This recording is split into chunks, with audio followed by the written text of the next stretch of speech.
Welcome to the Righteous Uproar, folks. It's the podcast where we mix Michigan moxie with a pinch of facts. I'm your host, Tamara Graham, broadcasting straight from the heart of the Great Lakes State. Grab a seat, buckle up, or hold on tight, because it is a wild ride as we wade through the tumultuously swampy waters of U.S. politics and her characters at play.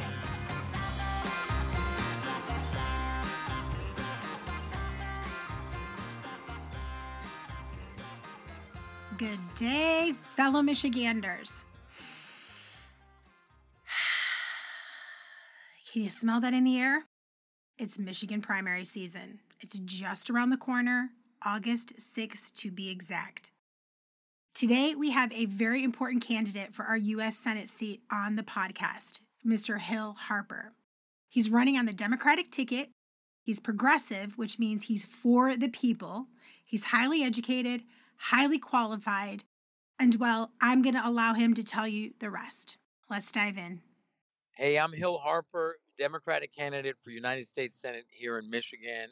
And, folks should know that I'm not a career politician, but I do believe that lived experience and the life you've lived matters. I am a cancer survivor. I am a 32-year union member who was elected to the national board of my union. I'm a 7-year small business owner and a small business in downtown Detroit. I am a graduate of Marine Corps Officer Candidate School in Quantico, Virginia, Brown University, where I graduated with a degree in economics and sociology and graduated valedictorian in my department. I then won a Sloan Fellowship to study public policy, and I went to Harvard Law School and the John F. Kennedy School of Government at Harvard, where I received my Juris Doctorate, my JD, and my MPA, my Master's in Public Administration. I am a proud presidential appointee, having been appointed by President Barack Obama to the President's Cancer Panel, where we made recommendations to the White House and worked with then Vice President Biden's office on their moonshot to cancer. We worked with the National Institute of Health, the NIH, on cancer research funding, and very proud that a lot of the research that is leading to some of the groundbreaking cancer solutions we're seeing now, like cellular targeted therapies, came out of that funding that we did. And unfortunately, when the 45th president came along, that person got rid of that department and all of that funding. And so, if anybody tries to tell folks out there that representation doesn't matter and who sits in these seats doesn't matter, they're lying to you. And finally, I'll say the most important job I have is that I'm a parent of a young 8-year-old, a young man by the name of Hill Harper, and I adopted him in 2015, and very proud to be his dad. We moved here to Michigan 8 years ago, and been raising him here, and just happy to be here and happy to be fighting in this campaign for the people of Michigan. Awesome. So I'm going to dive into some specific questions on the national level and then also some things that are very concerning for here in Michigan. But the first one that I want to talk about is the filibuster. We know that the filibuster has prevented a ton of legislation from being passed, positive legislation that's good for the people. And the significant roadblock in passing that critical legislation, what steps will you take to end the filibuster or to try to end the filibuster and ensure that the majority's will is respected in the Senate and at a national level?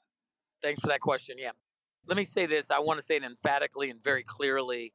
I will be the 51st vote to end the filibuster. My opponent in this race keeps talking about something that she calls reform the filibuster, and I'm not exactly sure what that even means. It's a holdover from slavery anyway. We don't need to reform it. We need to end it. And quite clearly, if we want to get the things done, these big tentpole legislative pieces done that I truly want to fight for, like universal health care that also includes mental health care, like common sense gun laws, like women's reproductive freedom, women's reproductive rights, like passing the John Lewis Voting Rights and Advancement Act, like passing the PRO Act to strengthen and undergird our unions. These are like massive tentpole legislative initiatives and that will not get done. None of them will get done if the filibuster is in place. We had an opportunity to end it. Unfortunately, we as Democrats elected a woman by the name of Kristen Sinema to the U.S. Senate, and both she and Joe Manchin did not come through for us in ways that could help move this forward, and we can't take that risk ever again. Because at the end of the day, we're not going to get people first legislation done. Legislation that truly represents people first, not corporate interest, not PACs, not special interest, but legislation that represents people who actually don't have super PACs first, like all the things I just mentioned, without ending the filibuster. And we need to get it done. I will fight to get that done, and it's very important to me. And let's talk about Democrats and I believe some of the mistakes that we've made. To be quite honest, this is an example. We are allowing Democratic Party establishment in some cases to stick the toe in a problem and act like we're actually solving the problem, like letting someone say, "Oh, I'll reform the filibuster," rather than drawing a hard line, like quite frankly our opposition always does all the time, and says, "No, we're going to end it." Another example would be common sense gun laws. We know that the number one cause of the death of children in this country, children just like my son, the number one cause of death is gun violence. We know that in Grand Rapids just a few weeks ago, a young girl was killed. In Flint, at 2 a.m. in the morning, another child was killed. In Detroit, in the east side, near East Indian High School, a 14-year-old was killed. This is all within the last 3 or 4 weeks, right here in our state. We know this is happening. We know it's rampant, yet we're acting like red flag laws is solving the problem. It's not. We have to say we're going to fight the NRA, fight the gun lobby. We're going to ban weapons of mass murder. And we're going to do aggressive gun buybacks, just like we saw happen in Australia. They got 600,000 weapons off the streets because there's one thing people like more than guns, and that's money. And we can do it, but we have to be emphatic about it. It's what people actually want. They want common sense leadership. They want common sense leadership. And to me, ending the filibuster is common sense leadership. Another example of that. So to talk about the gun violence a little bit, and here's one of the issues with some of the red flag logs or even just taking guns off the street is that our police when they do those gun drives, I guess I don't know what term they use for this, but when they do those gun buybacks or drop offs, a lot of the time they sell those guns and put them right back out on the street. So, can you talk to that at all? Yes, obviously that has to be completely disallowed, and we can't allow future purchases of high mag, semi-automatic, and automatic weaponry. These are what I call weapons of mass murder, and so this this is one of the major issues of our time, and it's something that we have to take on unapologetically, aggressively, and put people and children first. And obviously there are other issues going on all around the world where we have to put people and children first. And I'm sure we can get into those. But fundamentally speaking, leadership has to start with compassion, empathy, and what is best for people. And certainly having hundreds of thousands, if not millions, of guns that are specifically designed and purpose built for the killing of human beings is not people first policy. And I'm willing to debate it, fight it, talk about it, argue for it, and make it happen. And it's not like we're reinventing the wheel. Countries all across the world have instituted semi automatic and automatic weapon bans, disallowed future sales and exchange, and did aggressive buybacks. And it takes hundreds of thousands, if not millions, of guns off the street, and certainly disallowing these guns need to be destroyed, not Right. resold, not repurposed. And so that has to be legislated, and we can do that. We can legislate it, and I think that we will, and we must. I think you will find living in Michigan, as a Michigander, as a lefty myself, and someone who knows how to operate a gun and had a concealed carry license for a bit, just don't have it now because I didn't renew it when I moved out of state and moved back. A lot of Democrats support common sense gun legislation because they want to protect our children and they know it doesn't infringe upon the Second Amendment. That's exactly right. And I want people to keep their guns. Keep your pistols, keep your rifles, keep your shotguns. My father used to take me skeet shooting. I want to be able to take my son skeet shooting. Listen, I do not want to take people's guns. I want to take away weapons of mass murder off the streets. And it's a qualitative difference. And so, if folks want to get into a Second Amendment debate, I'm happy to have that debate. When I was at Harvard Law School, my constitutional law professor would talk about the Second Amendment, and we talk about when the founding fathers, it's the only part of the U.S. Constitution where the word regulation, well regulated, regulated militia, the word regulation is included. It also, remember when this was formed, what was the technology? The technology was basically a musket that you had to load and you'd shoot once. Okay. And so basically, there's an argument that he would make in constitutional law class that the weapon that is created today doesn't qualify as an arm under the definition of the Constitution, right? It's a different technology. It's a different technology altogether. And it was tantamount to arguing that, okay, just because you can go and buy uh, a weapon that could arguably kill more people in a shorter amount of time than a stick of dynamite, why are we allowing you to purchase that, and but we're disallowing you from purchasing a stick of dynamite or a hand grenade or something to that effect? The technology is actually more advanced than these other weapons that we don't allow you to buy. And so his point was the type of weapon and technology disqualifies it of being qualifying under the Second Amendment. It's very interesting to talk about because and then we can even extend the conversation further. Why does the gun lobby and why does the NRA fight technological advancements that exist to protect people, like biometrics and things that make a weapon a single person use object? In other words, they fight even the adoption of that technology. I mean, I wish it was adopted because when when my son goes over to a friend's house to play, I have no idea where that family may keep their gun. I have no idea if they keep it locked up. I have no idea if they have safe storage. God forbid he and his friend find the gun, they're playing with the gun, and it happens all the time across our country. Yet, if we had biometrics and other technological pieces that are available to say, only the person who owns and purchases and license to use this weapon or this gun can use it, then all of a sudden that fear goes away. And the argument that I get pushed back on, I say, you can't trust the technology. No, come on. I mean, listen, we're walking around with computers in our hands, and you actually bank. All your money, all your savings is in your hand, and you're trusting that technology, but all of a sudden you can't trust. So come on. It's just, again, we just have to be willing to tell the truth and say when someone is trying to argue for a different outcome, but not really judge what's really going on. Right. Well, then what goes with that also, the Oxford shooting here in Michigan, I think it was like 4 years ago now. His parents were just found guilty as part of this as well, and they're the first parents that were held responsible for a shooting by a minor. We've had a few other minors that have done mass shootings as well in this country, but they're the first parents that were held accountable also.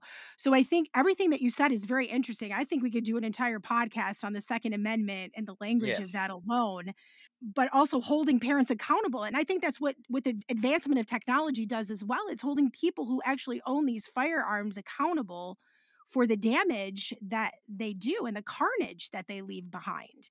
And so I think that the argument with the people against that are the same. It's a weak argument, bottom line. They don't want any type of regulation whatsoever. It's also holding manufacturers accountable. True. Okay. Yeah. And that's part of it. And so including in the accountability has to do with people all the way down the line. That's why we have to fundamentally first hold our elected representatives accountable. The accountability has to start there. It can't always fall down to other folks.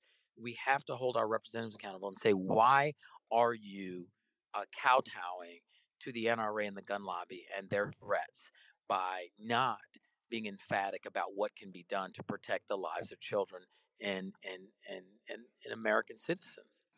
Let's segue into another topic, but it's kind of tied to the filibuster, which was the question that started us on this conversation. Citizens United. The filibuster happens, I think, because Citizens United is a thing and corporations are deemed people and seem to have more power than actual people do as far as money in politics. And then my perspective, they also get extra votes because if a corporation has its vote, so do all of the people within it have another vote on top of their own vote. So talk to me about how you feel about Citizens United. Citizens United is one of the biggest things that I talk about all the time that is ruining and crushing our democracy. And here's the problem: both parties are complicit in it. And that's why when I run, I'm running to represent people and hold both parties accountable. And when I say both parties, I'm really talking on a federal level, and I'm talking about many of the party leadership here. Why? Because um, let's go all the way back. I truly believe when many of you out there may or may not know this. I was a classmate to Barack Obama at Harvard Law School, and he and I became friends. And he said, "Hey, I'm going to run for United States Senate. Will you help?" And I helped. And then he said, "I'm going to run for get the Democratic nomination to run for president." And in a very similar case to my run here, he was well back to the establishment choice candidate. And I truly believe that you saw a people powered campaign grow and you saw a movement grow. And many people think that the reaction to the Obama presidency was the Tea Party. I believe that was the beard. The true reaction to the Obama presidency was Citizens United in 2010. And now, a decade and a half later, we're seeing the true results of one, calling corporations people, and two, allowing unfettered, unlimited dark money into our politics and into our elections. And there's no question that the impact has been so destructive and also has led politicians on both sides of the aisle to change how they run for office, how they actually vote, what they choose to co sponsor, what they choose to support. Case in point, I'll take my race. My opponent in this race has taken nearly $600,000 from APAC. And my opponent in this race recently voted to sanction the ICC for charging Netanyahu with war crimes for what's happened to innocent women, children, and civilians in Gaza. Now, one of AIPAC's biggest pushes was to push back against ICC and their sanctioning of Netanyahu. And, is there a relationship between the hundreds of thousands, multiple hundreds of thousands of dollars that my opponent has accepted from that special interest group and her vote to vote with MAGA Republicans to sanction the ICC? Only she knows. But the point being is, I think the people know, and we're seeing it happen with big oil, and we're seeing it happen with Department of Defense. My opponent in this case, there was a piece of legislation that came up that said that, hey, if you are a DoD contractor company and you have participated in unfair labor practices, that will disqualify you from getting a DoD contract. And but you can cure it. You have to cure your unfair labor practices, and then you could get some of the people's tax-paying dollars through a Department of Defense contract. Makes sense to me. I'm very pro labor. I'm a 32-year union member. I want to make sure people get sanctioned for unfair labor practices, and they shouldn't be getting taxpayer dollars. My opponent in this race voted against that. So when you've been bought by different industries, when you've been bought by the Department of Defense industry, when you've been bought by big oil, big pharma, and other special interest groups, it impacts how you vote. You stop representing the people at that point. You're not representing the people at all. And that's why I'm not taking any corporate PAC money.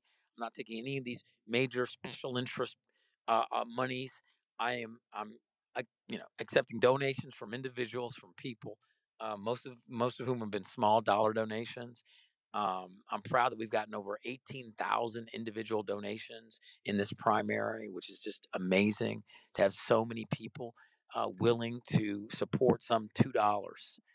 It's just incredible, and so we are truly a people powered campaign. But Citizens United must end.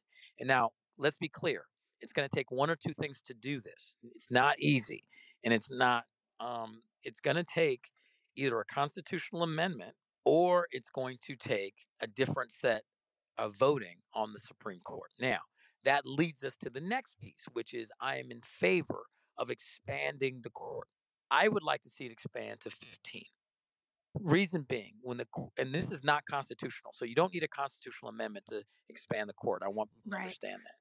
When it was set at 9, there were 38 million people in the United States. Now there are 10 times that number plus tens of millions who are not counted in that number who are living in the US.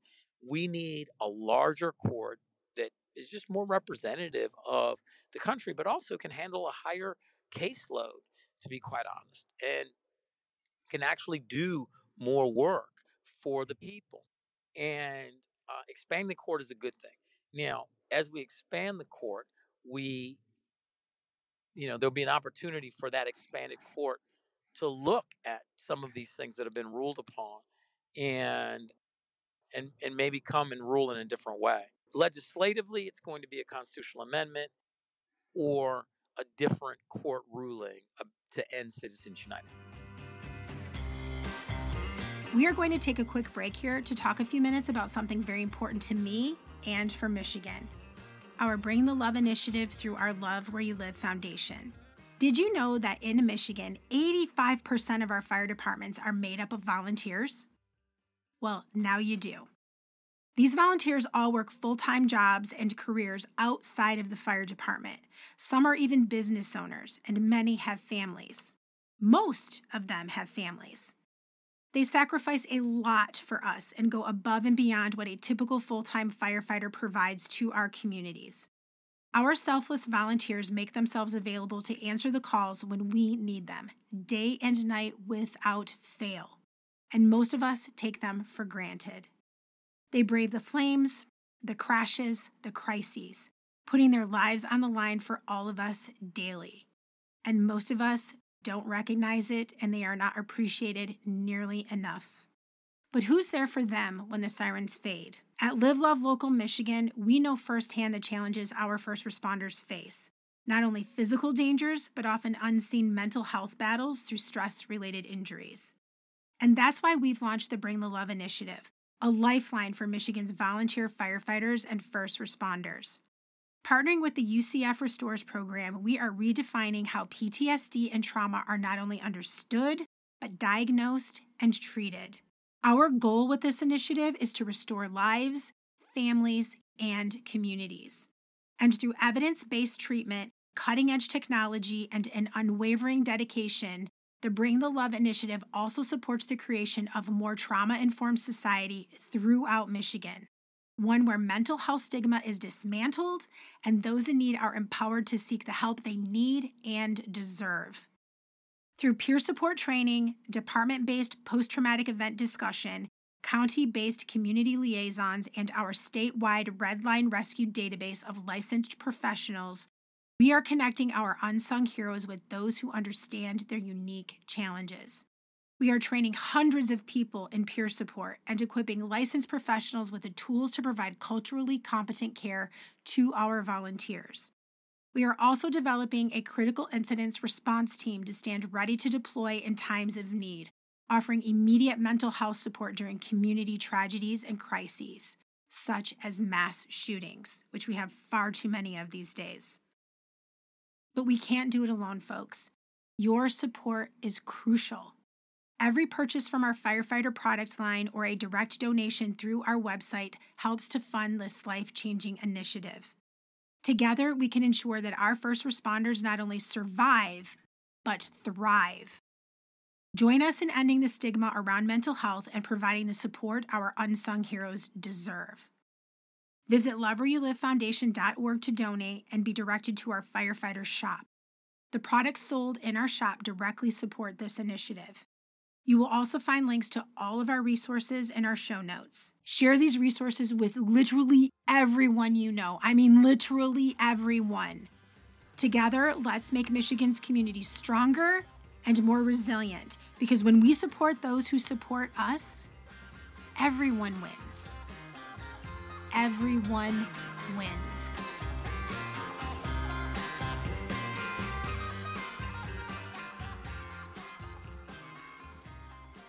Well, that kind of goes into another question that I had that is still has to do with the Constitution. It has been a minute since we have had a constitutional convention in this country. And the Constitution was designed to be a living document. And anyone who argues against that is wants nothing but power and control. you know, it was designed to be a living document and to evolve as humanity evolves. And as you said, back when this system was put into place, a lot of the system we didn't have 360 million people, That's right. and But if let me say you something real quick though. It was sure, designed to be because I think this is very important. You have to add this part. It was designed to be a living document that was supposed to evolve and change to represent the highest, best, and most people in the Democratic Republic. So, what I mean by that is it wasn't meant to be a living document so it could restrict or reduce representation. good It point. was Thank you. the idea is for it to be a living document because if you actually read, Project 2025, blah blah blah blah, and you read these different things, the idea is it's the attempt to use this living document to restrict and narrow representation. The whole idea of it being a living document was to expand representation if and when and how the country continued to expand. And remember, at the founding, folks weren't supposed to be career politicians either, right? All of these folks had other jobs. And the fact that we've created a massive government of government political folk, to me, has created a very narrow version. And this is when I talk about the makeup of the U.S. Senate. It's 100 people in the Senate. And just to give you a couple examples, when I talk about diversity, I'm not just talking about race. Think about this. Right. If I'm elected to the U.S. Senate, I would be the only active union member in that 100-person body. We're already down to 6% union membership in the private sector. And that's too low. And just based off that number, there should be 6 union members and that 100-person body just to be representative. If you think about from a context of African American representation, there's only been 12 African American U.S. senators in the history of the country. If we had 12 right now, just based off population, African Americans would still be completely underrepresented in percentage. If I'm elected to U.S. Senate, I'd be only one of two parents of an elementary age child in the United States Senate. That Oh, is wow, really? ridiculous. Yes, we have so Wow. many new issues facing school age children, and we're not represented in the issues. For instance, active shooter drills, these types of things that were actually hurting kids' mental health with. If you don't have a child, you don't know the damage that is doing.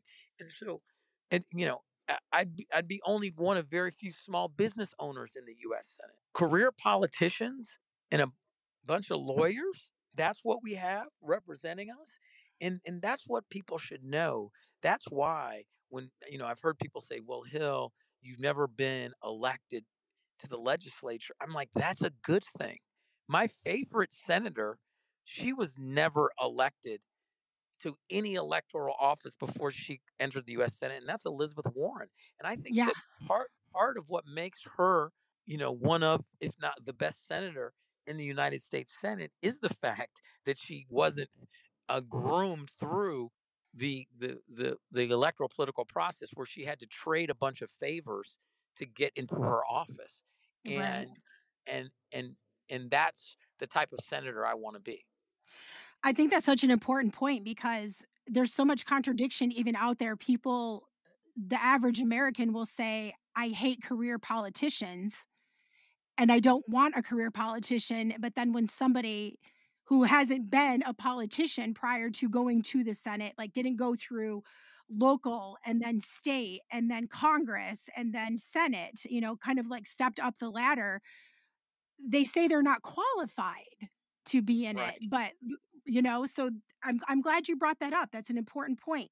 So question for you, do you support term limits and or age limits or both when you go to office? Is that something you would vote I on? absolutely support term limits. But if we get rid of Citizens United, you won't need them. Let's just be honest. But until we get rid of Citizens United, we should absolutely have term limits. And age What about limits, age limits? no, What do you think about no, that? no, no. I'm not an ageist. If you are fit and you can, and if you are fit and you run and you can, and people support you, it's fine. Term limits. The reason why term limits are important because if, as long as Citizens United is in place, there are these massive barriers to entry, of barriers to competition, and it's very difficult to beat an incumbent. And that's why people have to remember this is an open U.S. Senate seat here in Michigan. There is no incumbent. This is open to two candidates in the Democratic Party, myself and my opponent, and then I believe there are four. I think there are three candidates on the Republican side, I think, but I'm not sure. I'm not paying much attention to that. There are three candidates that are going to be on the ballot on the Republican side. And then one person from the Democratic side will go up against one person. Currently, the polls are saying that the front runners is one person that started their career in the CIA and one person that started their career in the FBI. And the one thing I can tell you emphatically from traveling all over the state, meeting with hundreds of thousands of Michiganders, they don't want their choice for this open U.S. Senate seat between somebody from the CIA and somebody from the FBI, and that's the Right. only choice we could come up with in the state of Michigan.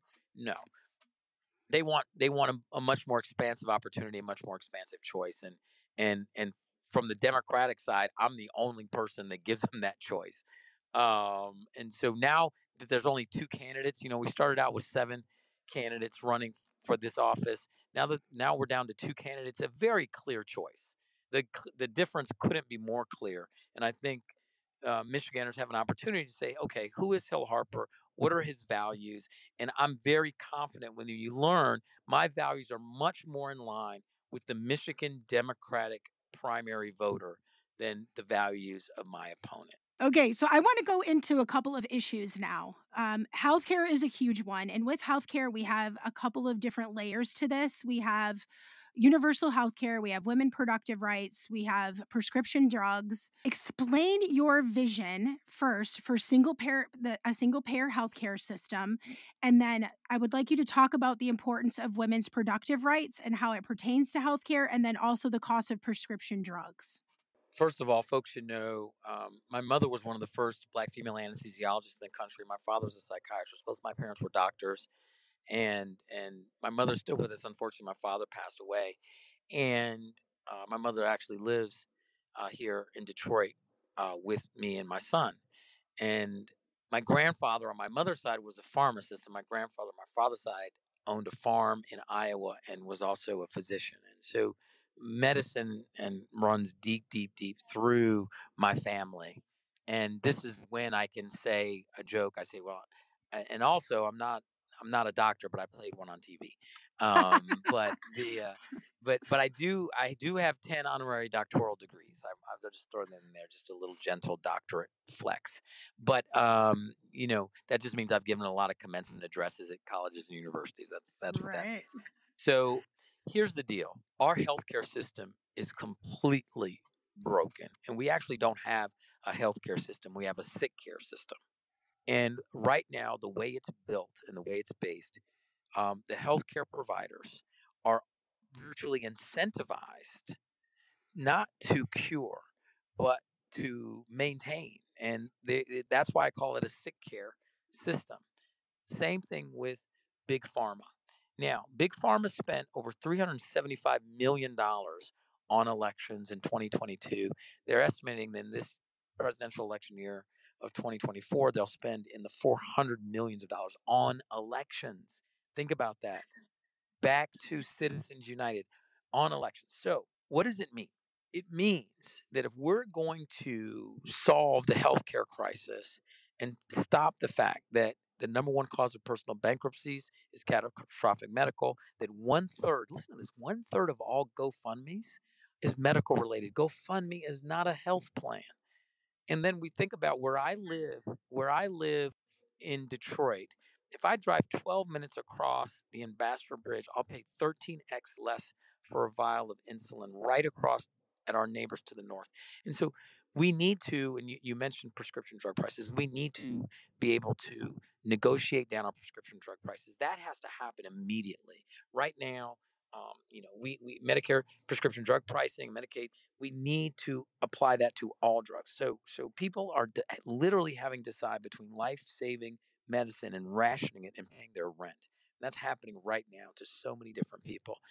And so ultimately, I'm a fervent advocate for universal health care plus mental health care. That's something that people leave out when we talk about Medicare for all, or we talk about what universal health care should be and what it should look like, whether it's single payer or how we get there. Point being, mental health care has to be included in this legislation and has to be included as part of provision. The other thing that we have to do to be able to afford this is to change the incentive model with providers. Example, right now, since I mentioned we have a sick care system, the only way the providers make money is doing treatments. Okay. I actually want to incentivize you to keep people off of dialysis, not making sure you're doing enough dialysis treatments. And so what does that mean? It means if I can create new incentives that say you're actually going to make more money, you're actually going to make more money. Uh, the fewer people you treat and the more people you keep healthy, all of a sudden, providers are doing better by helping keep people out. And people laugh at me when I say this. The providers want money. And if we just change the incentive model, I kid you not, there would be fresh produce areas in the providers' lobbies. There would be treadmills in the providers' lobbies. You'd be getting vitamin D3. You'd be getting vitamin D3 in the mail. Point being, they would be incent. They'd be like, "I'm going to keep you healthy because I'm making more money off of it." You reverse the incentive model, and so that's what healthcare is preventative care. It's attempting to keep people healthy first, rather than a sick care system, which we have right now. And so, and then let's continue the model here around women's reproductive health and women's reproductive freedom, as you asked. It is outrageous that my mother at 86 years old will have had more rights, body autonomy, freedom than the 24-year-old staffer in my campaign staff in their lifetime. It's outrageous. It's wrong. And I am going to battle and fight the fact that we are allowing men to attempt to legislate about a person, a woman, a person, any person's relationship with their licensed healthcare provider, and and supposedly these are the same people that talk about government overreach, and we're allowing them with a straight face to now say, "Listen, we're the government needs to reach into your relationship with your licensed healthcare provider and your body." It's outrageous. It's wrong. It's morally wrong, and I am going to fight and fight and fight for women's reproductive health and women's reproductive freedom. Absolutely. Wonderful.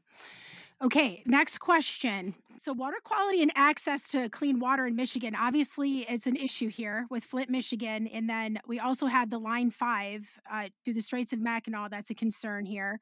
So, what regulations will you work to strengthen to help prevent contamination? Flint is still struggling. How many years later, they're still struggling, and ensure that communities have access to clean drinking water. It's such a crucial thing. Yes, I recently wrote an op-ed that I invite anyone and everyone to read. It was published in the Flint Courier as well as the Detroit News, talking about a demand that I made for the interest dollars that are sitting in an account for the unpaid Flint settlement that these citizens of Flint have suffered for 10 years, because we're at the 10-year anniversary. And the fact that they have not gotten compensated, as well as the monies have not been distributed. It's so wrong how they've been treated, and it's not acceptable. And and the adult plaintiff pool deserves to have those monies distributed without any legal fees, court fees, or commission fees taken from them. And I spell it all out in the op-ed. But needless to say, environmental justice is a huge issue for me. I'm the only candidate, and I want everybody to hear this very clearly. I'm the only candidate from either party in this U.S. Senate race who was called for shutting down of Line 5. Okay? There have been 31 breaches of Line 5 already. It's past its expiration point. 21% of the world's fresh surface water supply touches Michigan shores, and we, as Michiganders, don't get the benefit. 80% of the benefit of Line 5 and energy benefit goes to Canada. Enbridge has already poisoned the Kalamazoo River in 2010. And we're allowing them and their big paychecks and their lobbyists to dominate our politicians. And we cannot allow that to happen. This idea of encapsulating Line 5 is, again, an example of sticking our toe in a problem rather than saying, what's the right thing to do? What's the right thing to do is shut down Line 5, upskill union workers to learn the massive amount of need of clean energy jobs that are out there. And people try to pit energy environment against unions. I'm a 32-year union member. It's a false dichotomy that Enbridge and others try to work to try to get unions against the idea of clean energy infrastructure building. There are tens of thousands of more clean energy union jobs out there than the 2,000 jobs that would be created in encapsulating Line 5. It's a false dichotomy, it's a false argument, and it's wrong, and it's being pushed by corporate interest. We have to shut down Line 5. We have to shut down Line 5. And then we have to clean up PFAS. Now, Camp Grayling, one of the top PFAS producers, they want to expand it. Pentagon and the Department of Defense want to expand it into the hunting preserve that surrounds Camp Grayling. I've been to Camp Grayling. I am going to fight as your U.S. Senator against the expansion of Camp Grayling. They have to clean up the PFAS mess they've already made. They're not going to, and we cannot allow them to expand into the hunting preserve that surrounds it. Now, the poisoning of groundwater and then just the quality of water. We just had a boil advisory in Muskegon Heights. Okay, another lower income a community that has been historically marginalized. We had one in Benton Harbor, lower income marginalized communities that have been ignored. Flint, lower income marginalized communities have been ignored. So, are we seeing the trend here? Yes, there is a trend, and we have to protect all of our citizens equally, and it has to be people where they say, oh, it's a low voter turnout in that zip code. Oh, those folks in that zip code don't write big donor checks, and it seems their representation is following suit. They are completely ignored. That's not going to happen on my watch. They're going to be fully and wholly represented and fought for. That's why I opened an office in Muskegon Heights for my campaign, to show that. People say, why are you opening an office in Muskegon Heights? There's not enough votes there. Are there people there that want to be represented? Yes, we're opening an office in Muskegon Heights. I mean, these are the types of things we need to be doing, have to do, and that's how we have to talk to voters. And that's why my opponent pulling out of multiple debates is not only insulting to voters, it's also insulting to the democratic process It and sure what we're is. trying to do. And it's really a dangerous game for November. Very dangerous game for November and voter engagement and turnout. And it's wrong. And so certainly water and air quality and environmental justice is a huge, huge, huge piece of my campaign. And in Michigan, it has to be. I went fishing. I went up to Sault Ste. Marie to meet with some Dems up in the UP, and I took my son with me, and my son loves fishing, and we went with a guy named Calvin who was there. He said, "Man, there's some great fishing right here," and he said, "I got my rods in my truck. Come on." Pierce loved it. Caught a rainbow trout within like 5 minutes, and unfortunately now Pierce thinks That's how fishing really works. You stick your line in and you get an amazing fish. And so, but that's just an example. I was up in Lake County and went to Idlewild and Paradise Lake. We have to protect these beautiful lakes, these beautiful waterways, and tributaries, and our Great Lakes. And there's no question out of the Senate choices folks have from both the Democratic primary and the Republican primary, I am the most fervent advocate for clean water, clean air, and clean energy of any of the candidates. So, in going with clean energy, I'm curious as to your thoughts on nuclear energy. It's 96% recyclable at this point, and we just had a nuclear plant in Michigan that is going to be reopening, the Palisades nuclear plant. What are your thoughts on nuclear energy with the fact that it's now 96% recyclable and could eliminate a lot of our issues? Yeah, we really have to look at the future, though. And the future is fusion, the future is solar, the future is all of these options that are there. And I think that, you know, you know, I'm not a physicist, and I've never played one on TV. So so we may have to ask Neil deGrasse Tyson about all of this. But the one thing I do know is that creating energy out of materials that either pollute on the backside of its use and or pollute from extraction or direct use, I'm not interested in supporting.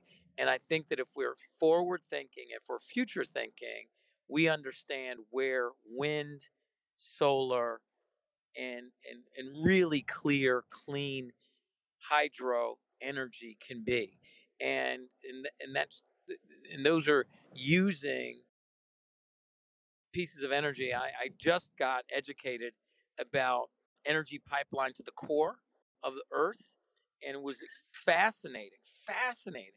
So, you know, don't quote me on all the exact numbers, but basically how it was explained to me was a pipe that is not that big in circumference that goes down 2 miles into Earth's core, providing an infinite amount of, like a huge amount of energy. And I was like, whoa.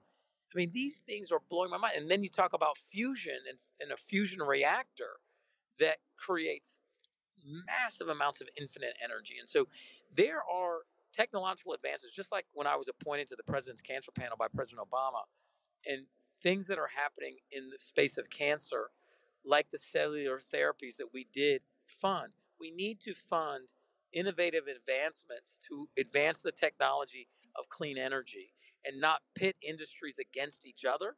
So I believe in innovation, but I also believe that we can do it without damaging the health of people or damaging the planet in the process. And again, it just goes back, what are we willing to invest in? And can we be smart about it? Just common sense. The things and elements that have the best chance of success with the least amount of damage. That's what we want to fund. And that's what I'm interested in learning more about and funding more of. Okay, I'm going to ask you one last question and then we'll transition into closing thoughts. Workers' rights and fair wages. They're central to your campaign also, obviously, as a 32-year union member. How important do you feel it is for the federal minimum wage to be $15 per hour and to support the rights of workers and organize and to bargain collectively?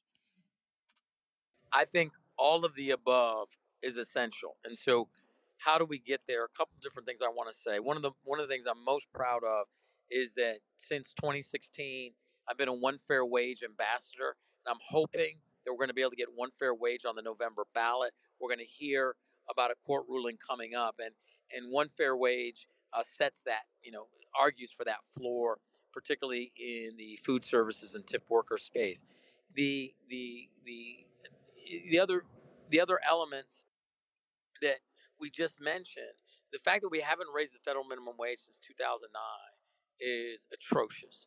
And I'm a small business owner, and I don't buy into this argument that raising the minimum wage crushes business. Actually, it's It quite the doesn't. opposite. Right. It's quite the opposite.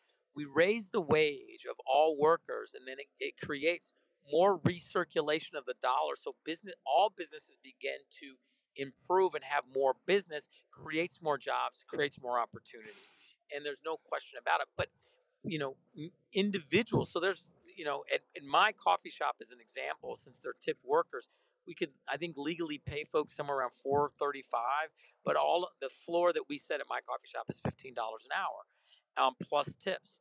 And I think when things are busy, they're walking somewhere around $28, $27 an hour, and that's what I hope that they're walking with. And so That's fantastic, by the way. I'm gonna interrupt you there for a moment because I was not aware of that you paid your staff $15 an hour.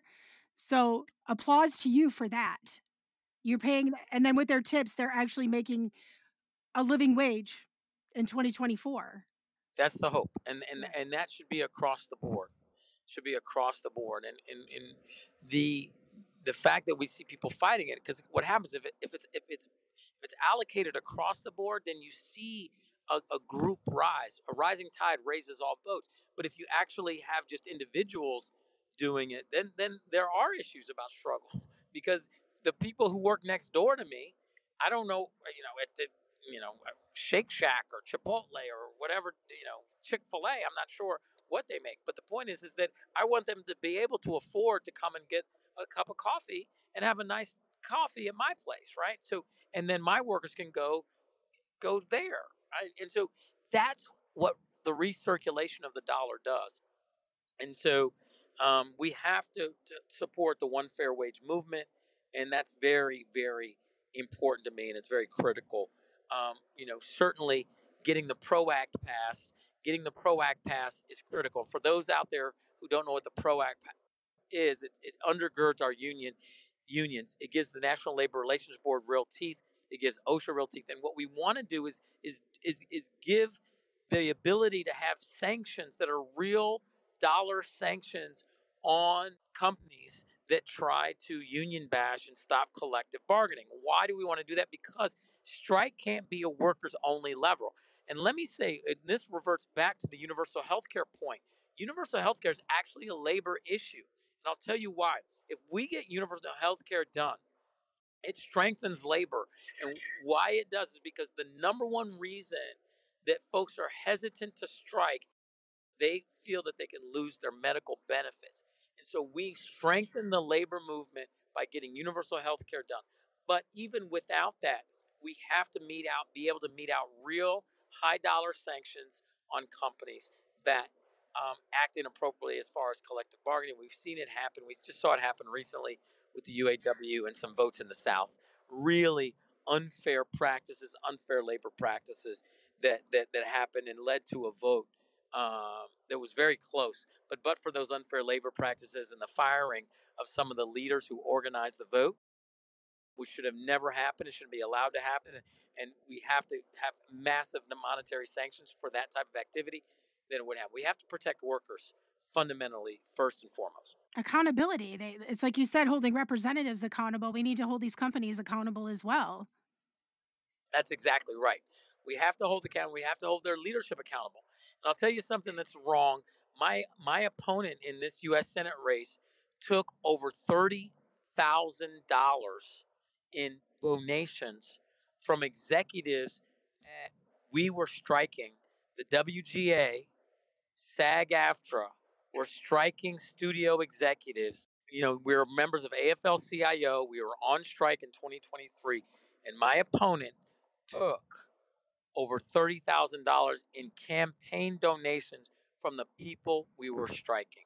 That is scab behavior. And if you want to know someone who's going to support labor, it's not someone who's going to take donations from the very executives we were striking. Oh, every time you bring up an argument against her, that is why I don't support blue no matter who. You know, yes, we need to vote Democrat, but we need to get the right people in office. Yes, I mean People but like that's you who why are we have for the primaries. people. Yes, That's exactly. exactly why we have primaries. Just do some closing arguments, anything or closing statement, anything that you feel we didn't cover. say this briefly. The first three words of the Michigan Constitution, the first three words of the U.S. Constitution are exactly the same. We the people. It doesn't start with we the super PAC, we the politician. I said this before. Listen, primaries matter. Voting in primaries matter. I can't win this primary against my opponent. There's only two people in the race. If you vote in the primary, you're going to fill in one of two bubbles. You're either going to fill in Alyssa Slotkin's name or you're going to fill in Hill Harper's name. I can't win it if just the regular folks that usually vote in primaries vote. So if you've liked what you've heard and you think this is extremely important, who wins this race, please go out, use your phone as a rallying tool. Be your own campaign manager for the Hill Harper campaign, and please find at least 100 people in your contacts. Get them to vote and ask them to bring 10 people to the polls. What created a win for Barack Obama in the primary against the establishment candidate and come from 40 points down is that people who normally don't vote in primaries voted. That made it unpollable.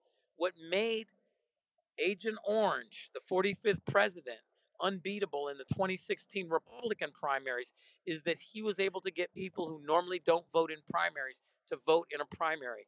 The only way I can win is to bring new people out, young people, people from the Arab, Muslim, and immigrant community, people from the African American community, progressives, moms, parents that want to be represented in the U.S. Senate, to get them to come out and vote in this primary. Please use your phone as a rallying tool. There's 40 days of early absentee voting, 9 days of early in-person voting, same day registration, and then there's August 6th primary.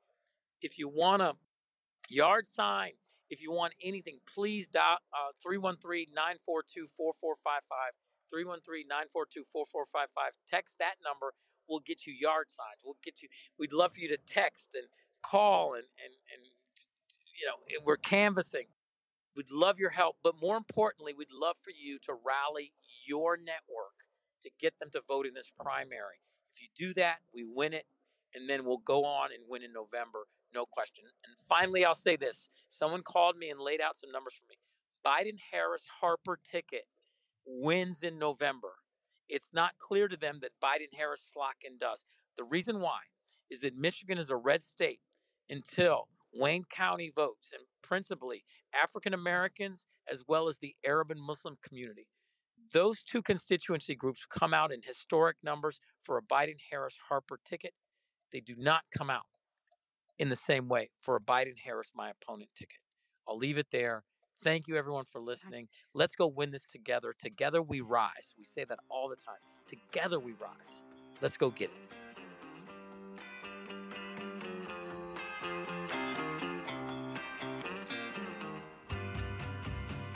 Thanks for listening to The Righteous Uproar. Be sure to check out our show notes for information and links discussed and related to this podcast episode. If you enjoy our podcast, please give us a 5-star rating wherever you are listening, and be sure to share it with your friends. This really helps us.